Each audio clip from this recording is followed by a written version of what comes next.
Hi, everyone. I'm Emily Crow, multimedia editor at Progressive Grocer. Welcome to Top Women in Grocery, a podcast focused on the trends, topics, and interests moving women forward in grocery retail. We're spotlighting extraordinary women in the grocery industry who've had successful careers and interesting lives, and who are also making a positive impact in their workplaces and in their communities.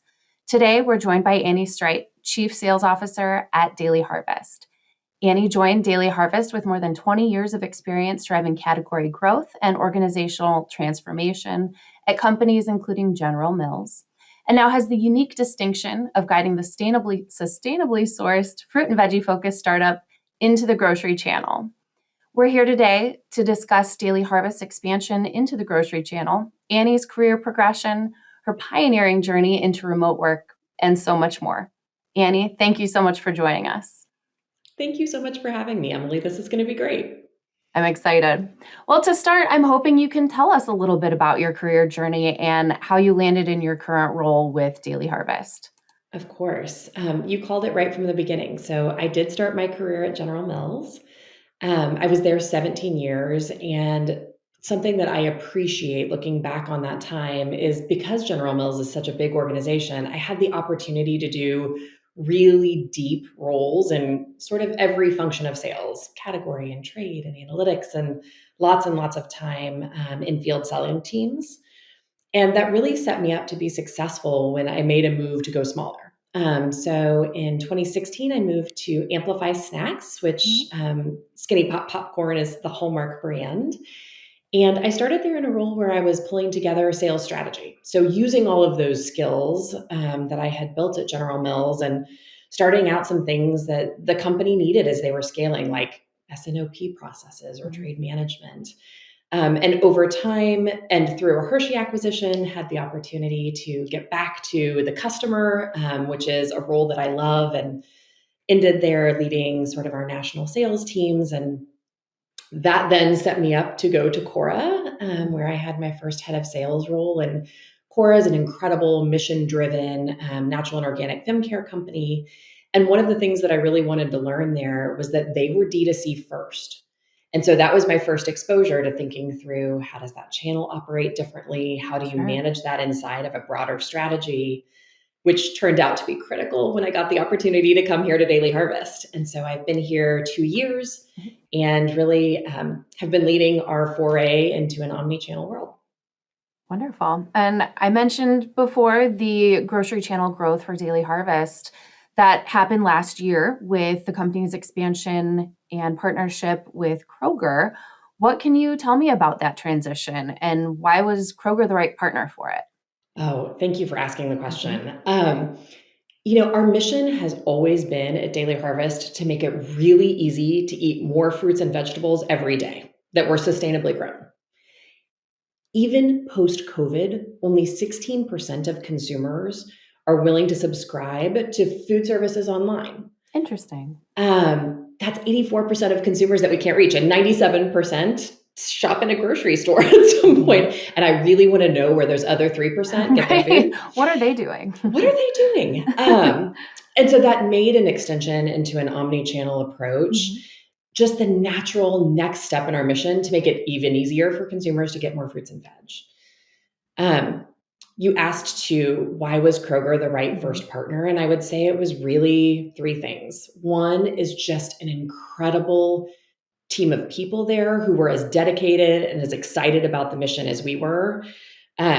We first met Holly, Adrian, Jason Milburn, Megan Barton, and since Joey and Brennan, who have helped us kind of take this brand into that next level. And they knew we had a lot to learn, a lot of different ways that we wanted to show up on the shelf. And because they are so committed to having fresh available to their customers, they were really excited to lean in with us and learn how to do it in a frozen way. And so I would say the people there made it a natural yes. Second is that as a company that did start to direct consumer first, we really, really want to know our consumer. And Kroger's got incredible data that would allow us to understand how our shopper was engaging with our brand, how many units they were purchasing, were they purchasing across categories? A lot of things that were really going to be essential in our ability to serve them well over the course of our launch period. And last but equally important is Kroger really has an incredible suite of tools so that we could guarantee our velocities were going to be strong, we're going to perform well for them. And those tools really helped us right out of the gates drive trial and then in turn drive repeat back into the brand and get the key learnings along the way. Awesome. So speaking of those key learnings, I'm kind of curious what Daily Harvest has learned since that launch at retail, both on the business side and the consumer side. It was a big step. It was a big step. We learned a couple of things that were very confirming. So our customer in grocery tends to shop very similarly to our customer in our direct-to-consumer business in that they buy a large number of units each trip that they make. They make pretty frequent trips. So our trip frequency is actually 2x the category. Okay. That's very similar in terms of like, gosh, if fruit and veg are a daily habit, right? You're coming back to shop pretty frequently. And we have incredibly high repeat. The other thing that I would say we've discovered is attributes really matter. And so our food, because it is organic fruits and vegetables, naturally meets a ton of attributes that meet a ton of different consumer goals. So our food is vegan, it is gluten-free, it is dairy-free. And those attributes really do matter to the grocery consumer, just like they matter to our direct consumer. That's interesting. Great. Well, you and I talked previously, and you mentioned that Daily Harvest has the luxury of complicated food. And I absolutely love that phrase. So I'm hoping you can explain to us what that means and how you and Daily Harvest have learned to convey that to customers. Oh, I so appreciate this question. The funny thing about our food is actually incredibly simple. Mm-hmm. Our recipes are organic fruits and veg, which is very straightforward in its proposition. But there is a lot that we do that's complex behind the scenes to deliver on that food for our customers. And so that could be everything from our sustainable farming practices and the one-to-one relationships we have with our farmers. We have been recognized at Expo a couple of years for the Almond Project, which is a commitment across manufacturers to test conventional farming practices, regenerative, conventional, organic, and regenerative organic, and different plots of land across a 5-year time period to really put some science behind why we believe regenerative is materially different in how we grow our food and good for the planet. I would also say, our food does bring a variety of fruits and veg. And so one of our top items is our mint and cacao smoothie. Consumers may not be as familiar with all of the different fruits and veg that are in that. Even if you think about mint and cacao, right? Our website gives a quick nod to tastes like mint chocolate chip ice cream. I may not know that I love mint and cacao, but I know I love mint chocolate chip ice cream. And so really our website also does an incredible job showing like, what is in the food? What does the food look like prepared? And so I would say we've really taken that as a key learning of our packaging has to do all of that hard work for us in retail. Yeah. And what we launched with, because one of the reasons we felt like we were ready for retail was our 40% brand awareness. We launched with something that looked very much like our DTC packaging with relatively minor changes. What we've learned is our packaging in grocery, one, has to differently communicate the hierarchy of our benefits. So one of our recent launches was pasta. Our pasta is gluten-free. That's a differentiator in the category. And so making sure the packaging calls that out loudly and clearly. Two is really adding those taste cues to the packaging. So we have now included on our packaging tastes like mint chocolate chip ice cream. We've also included images of our beautiful finished recipes cooked so that the consumer can imagine what it's going to look like as they're eating it. And we've also created a digital link. So we do have QR codes on our packaging that when our consumers want to engage with us and learn more about how we grow our food, all they have to do is click the QR code and be brought into that same brand experience that our direct-to-consumer customers have enjoyed. It's a lot to ask of brand packaging, but it sounds like you've kind of found the key to it. We have through iteration. Yes. Sure. You mentioned a lot of new initiatives for Daily Harvest this year. What are some of those, and what are you most excited for? New packaging is obviously one Yes. that starts rolling out A next big quarter. step. Sure. Big step. I would say too is we do have some incredible innovation. So we're just coming off of Expo West, where we were sampling our pops. Think of that as smoothie in a portable format. So it's a frozen pop ready to go, made from organic purees. So it keeps the sugar lower. I would also say pasta has been an incredible launch right out of the gates. So it is one of our top rated collections. It has clearly met an unmet consumer need with delicious taste, but in a gluten-free way. And so we do have some innovation that I can tease that's coming down the pipeline to extend that. And that launch coming into retail is also really exciting. And then you'll see us continue to expand our retail format. So we obviously launched with Kroger. We've since added a number of great partners like Wegmans or New Seasons.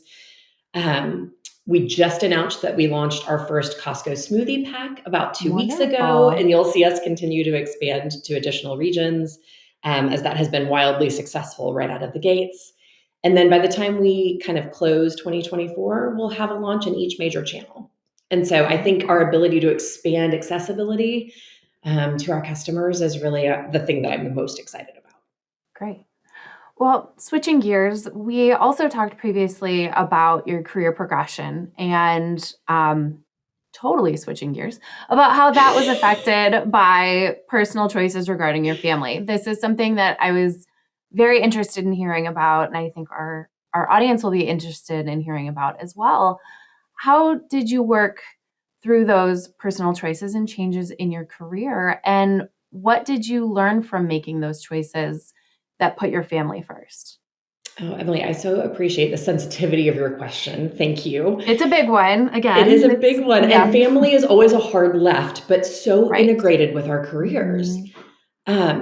So in 2013, we adopted our niece. Her parents were killed in a small plane accident. And so she came as an 8-year-old girl to join our family, which at the time was a 5-year-old and a 1.5-year-old boy, and my husband and I. And gosh, you can imagine as a child impacted by that kind of trauma, what a major shift that was in our household dynamics. For everybody. I will say I am so grateful to this day for an incredible mentor and boss at the time, Kevin Greer. You know, at first I was so overwhelmed by this change that I called him and I was like, I'm not sure that I can continue to do my work in the way that I would want to do it and raise this family. And he truly encouraged me to take a pause, take a leave of absence, consider, right, how these things might be integrated. And at the end of that pause, I came back so excited and so motivated to do the work that I love in addition to leading the family that I love. And so I would say the things that I've learned from that time on a personal note, one, I really learned to meet people where they are today. So on any given day, the needs in my household looked really different. Some days were really sad and required a lot of nurturing and care. And some days were joyful and were about family connection and family hilarity. And so really just accepting the moment as it is was the key personal lesson that I took. And that shows up in how I manage my teams day to day, because you don't know what's going on in someone's household on any given moment. So take what they're giving you, believe it, and respond accordingly. And then on the work note, you know, that did put a pause in my career for a period of time.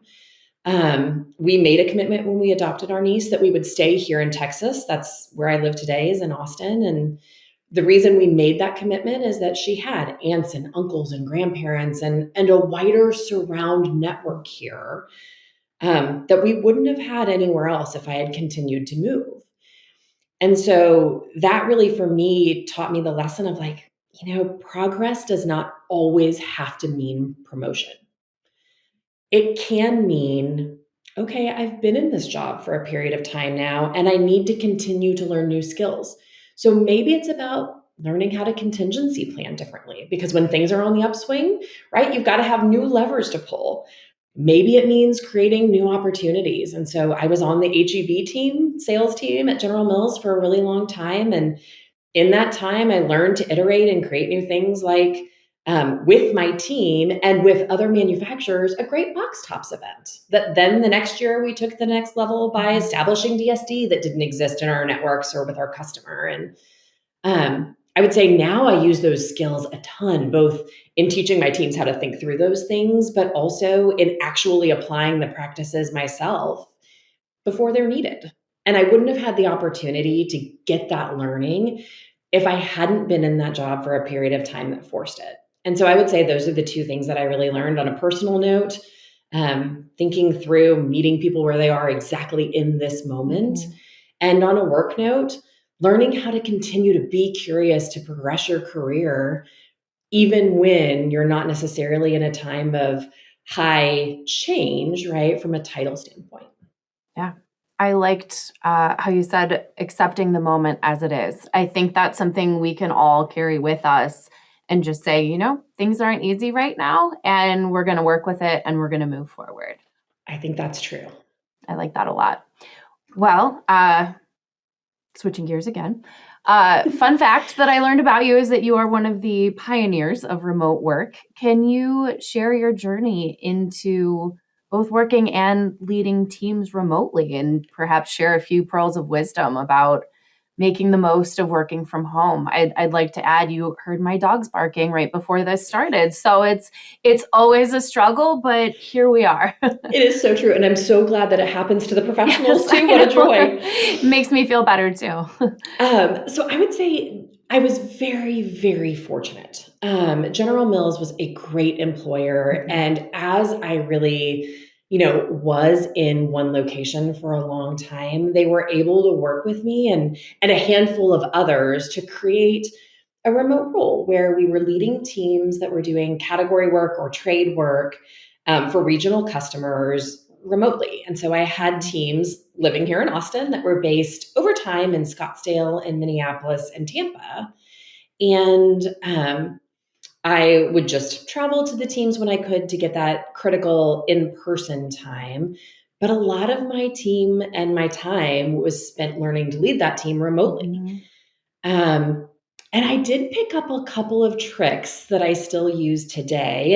And I would say at Daily Harvest, our incredible team is based in New York City. We have a very active and vibrant office there. And I still use those skills leading remotely here in Austin. And so the couple of things that I would give advice to anyone starting this journey is, one, speak up and be present. So Zoom meetings, yes, they are fatiguing. Yes, there are some limitations, right, versus in-person interaction, but the more that your voice can be heard, the more that you're not multitasking, that you are as engaged in the conversation as you would be if you were one-on-one in a room together, the more impactful your presence can be remotely, and the more people will remember to include you in those hallway conversations. So if they know that I'm going to have an opinion on something and they meet in a hallway, they're more likely to say, hey, let's dial Annie in because I think she's going to have an opinion on this. And so being willing to speak up and have that voice remotely is critical. I would say too is be really open. And so one of the things that you might see about me if we were in person together is you might see that my face looks incredibly tired, or you might see that I have on really terrible socks with the wrong shoes, right? And those might be context clues that maybe I'm having a rough day. Sure. In the absence of those context clues, I really encourage my teams and I myself am just very open from the get-go. So you and I might start a call together and I might say, oh my gosh, I had the worst night of sleep last night. I am exhausted. So if I'm coming in hot, take it with a grain of salt. But just giving those clues verbally, I think becomes really important in remote work because it does tell you where I am in this moment. And you're giving me a gift if you're willing to do the same. And then the last thing that I would say is it's really important in a work setting to provide context for the things that you're asking and then transparency on why it matters. So something that can be absorbed in an office environment is just the general ethos of the moment, right? Yeah. Is the company in a high growth moment? Are there strains on supply and you're hearing whispers from operations teams in the background? Are you in a high growth mode where it's really about what's the next resource that you need to build? Those things are felt when you're in an office. And so you can naturally ask for a piece of work, right? Without the context, because the context is being absorbed. But I think the importance of, in a remote environment, saying, hey, I've got this particular ask of you. This is why in the moment that ask is really important, because it ties to this one of our objectives, or it ties to this particular constraint we have to meet those objectives. And then on the back end of that, closing the loop to say, thanks so much for doing this thing. This was the impact that it had, and this is how it's showing up in the metrics and the results. The importance of taking those 2 extra steps to provide the context and then provide the results. It's just twice as important as in a remote environment as it is when everyone is in person and you're absorbing the room. Sure. It almost sounds like it's slightly more complicated, adding those explanations and all that kind of stuff, but it's critical when you're in that remote role to sort of even stand up for yourself and say, this is what I need. This is why I need it. I'm here. Please help me. Yes. And Emily, what I have found is when I give that context, the upfront might be a little bit more work. Sure. But the work that I get back in return is 10 times the work that it would be without the context, because I don't know everything. There are things that my team members know. There are things that my cross-functional partners know, where if they've got the context, they can deliver work that is 10 times better than what I'm specifically asking for, because they can give me that and then some. And so I do think the upfront might take a little bit more, but what you get in return is also a whole lot more. That's really interesting. I hadn't thought about it that way. Great. Well, you've already given us some wonderful advice, but I'm curious if you have anything else you'd like to add for women in today's grocery industry. I've thought about this a lot, because every woman's journey looks different. My journey looks a lot different right now than it did in that time period 10 years ago when I was adopting to new things in my family. And so as I was thinking about what advice I might give, I was really trying to think of advice that would be relevant no matter the career stage or no matter the personal stage that you might be in. And so I would say, the 3 things that have consistently served me in my career have been: 1, stay curious; 2, take the calculated risk; and 3, surround yourself with other people that are doing the same. Because when you can create that network and that community, 1, it's so much more fun. And 2, you get the benefit of other people's learning too. And you also might get to share something that matters every once in a while, just like you've given me the opportunity to do today. Wonderful. I love that. Well, Annie, thank you so much for sharing your very deep insights and being with us here today. It's been an absolute pleasure. Right back at you, Emily. This was so much fun. Thank you. Of course. For more information about the Top Women in Grocery podcast, please visit www.progressivegrocer.com/podcasts. You can also subscribe to this series wherever you typically listen to podcasts, including on Apple, Google, and Spotify. Finally, do you have an idea for a TWIG podcast topic? I'd love to hear from you. Shoot me an email at ecrow@ensembleiq.com. See you next time, and thanks so much for listening.